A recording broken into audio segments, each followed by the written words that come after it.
Hi there, Sharon Horne-Ellstrom. You're welcome to day 2,844 of What You Have to Know. It's a place I document my journey, share my lessons learned, share what I'm working on, what I'm learning, what's working for me, and what's not working for me. I call it the good, the bad, the ugly.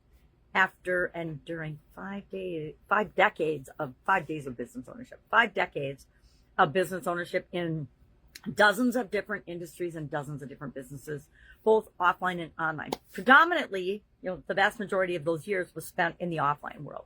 Why? Because there was no internet for not my entire life, but the internet's only been around like 20 years or so. And so I was an early adopter of the technology, not an early adopter of using it for business or anything like that.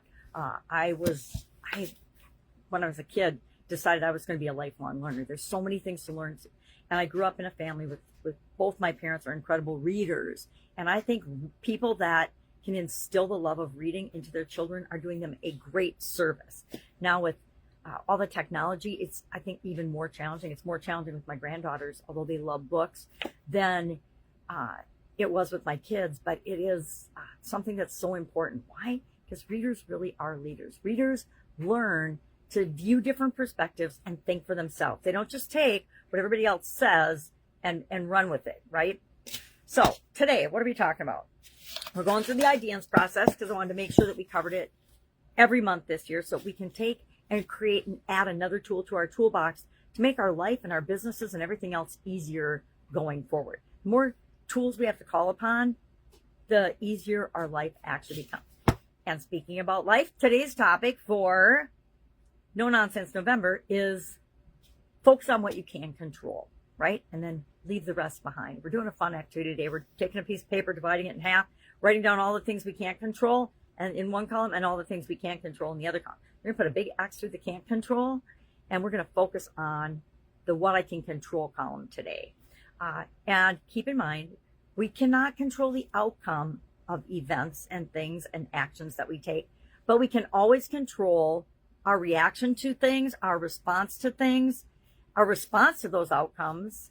But as far as being able to control things, and I have a tendency to try to control things that are not within my control and to force outcomes. And I'm learning that, and it's really funny because I pulled a card about it today, all about regulating our nervous system and alignment and how things flow and work in the universe, and that I didn't have to have a sudden cardiac arrest. I could have taken a different approach to all the craziness that was happening in my life. I could have focused on different things, like the things I could control, not the things I couldn't.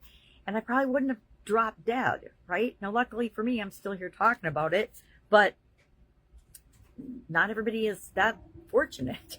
So if I can warn and help one person to prevent that type of an episode alone, I think it's worth me hopping on and talking. Yeah, the card I pulled today, I forgot it got long in the Be a Better You Annual Challenge. So I didn't share that or my Wayne Dyer thing today. So I'm going to share it here to hold myself accountable for doing it every day.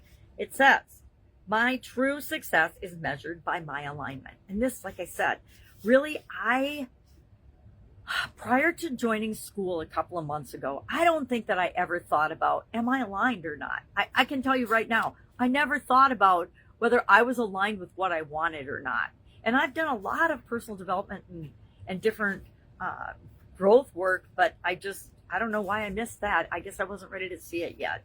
So that's the card. And then Wayne Dyer saying, you can't go around being what everyone expects you to be, living your life through other people's rules and be happy and successful.